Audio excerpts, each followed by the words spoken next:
High, hello, নমস্কার। সবাই কেমন আছেন? অবশ্যই জানাবেন কমেন্টে। So welcome back to my 50 days fat loss চ্যালেঞ্জের 11th ডেতে। আজকে ১১ দিন হয়ে গেল আমি যে চ্যালেঞ্জটা শুরু করেছি ৫০ দিনে ১০ কেজি ওজন কমানোর। তো বেসিক্যালি আমি শেয়ার করছি যে আমি এই ৫০ দিনে রোজ কী খাচ্ছি, আমার খাবার ডায়েটে কী থাকছে সেগুলো আমি আপনাদের সাথে শেয়ার করছি। আমার আগের ভিডিওগুলোতে অনেক কিছু জিনিস ডিটেইলস শেয়ার করা আছে। আপনারা চাইলে সেই ভিডিওগুলো চেক করতে পারেন। ১ম কয়েকটা ভিডিওতে বেশ কিছু জিনিস ডিটেইলসে শেয়ার করা আছে। যেমন কি ফ্যাট লস আর ওয়েট লসের মধ্যে ডিফারেন্স কী, হেলথি আর ফিটের মধ্যে ডিফারেন্স কী। যাই হোক, আপনারা চাইলে সেই ভিডিওগুলো চেক করতে পারেন। তো চলুন দেখে নিই আজকে সারাদিনে আমার খাবারে কী ছিল। শুরু করার আগে যারা আমার চ্যানেলে নতুন আছেন তারা প্লিজ সাবস্ক্রাইব করে দেবেন আর লাইক করবেন যদি ভালো লেগে থাকে ভিডিওগুলো। তো চলুন দেখে নিই আজকে সারাদিনে আমার খাবারে কী ছিল। যেমন কি আমি সকালটা শুরু করি আমার মর্নিং ড্রিংক দিয়ে। তো এটা ছিল আমার মর্নিং ড্রিংক আজকের।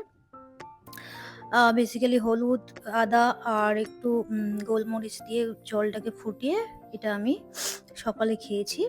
দেন আমি নিয়ে নিয়েছিলাম আমার ক্যালসিয়াম ট্যাবলেট। তারপরে আমি খেয়েছিলাম ব্রেকফাস্ট। আমার যেহেতু ১১ টার সময় ব্রেকফাস্ট হয় 11 AM, তো আমি ২ পিস ডিম খেয়েছিলাম। মানে পোচ টাইপ বানিয়ে খেয়েছিলাম আজকে। দেন আমার আ দুপুরের খাবারে ছিল হচ্ছে আমি একটু ডালিয়া বানিয়েছিলাম ডাল দিয়ে। আর ছিল ১ পিস মাছ, ১ পিস চিকেন আর একটু টেস্টের জন্য একটু আচার ছিল। আ খাবারের পর দেন আমি আমার মাল্টিভিটামিন নিয়ে নিয়েছিলাম দুপুরে। তারপর ইভনিং স্ন্যাকসে আজকে আমি একটু পপকর্ন খেয়েছিলাম। দেন আমার 7 PM আমার যেহেতু ডিনার টাইম, 7 PM এ আমি আজকে একটা নতুন রেসিপি আমি আ এক্সপেরিমেন্ট করছিলাম যেহেতু আমি কিটো ডায়েট শুরু করব। তো এটা হচ্ছে কিটো বার্গার। এই রেসিপিটা আমি ডেসক্রিপশন বক্সে লিংক দিয়ে দেবো। আপনারা চাইলে চেক করতে পারেন। যেহেতু আমি ৪ দিন পর থেকে কিটো ডায়েট শুরু করব, তাই একটু এক্সপেরিমেন্ট করছিলাম রেসিপিগুলো। তো এটা খেতে ভীষণই সুন্দর লেগেছে, ভীষণই টেস্টি, খুব দারুণ খেতে। আপনারা ট্রাই করতে পারেন বাড়িতে। দেন যেমন কি ডিনারের পর আমি নিয়ে নিই ওমেগা 3 ট্যাবলেট, ওমেগা 3 নিয়েছিলাম। তো এই ছিল আজকের আমার সারাদিনের খাবারের রুটিন।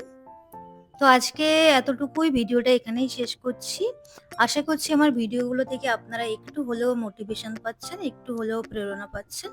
যদি আমার ভিডিওগুলো ভালো লেগে থাকে তাহলে লাইক করবেন, সাবস্ক্রাইব করবেন আর যদি কোনো নালিশ থাকে তাহলে কমেন্টে জানাতে পারেন।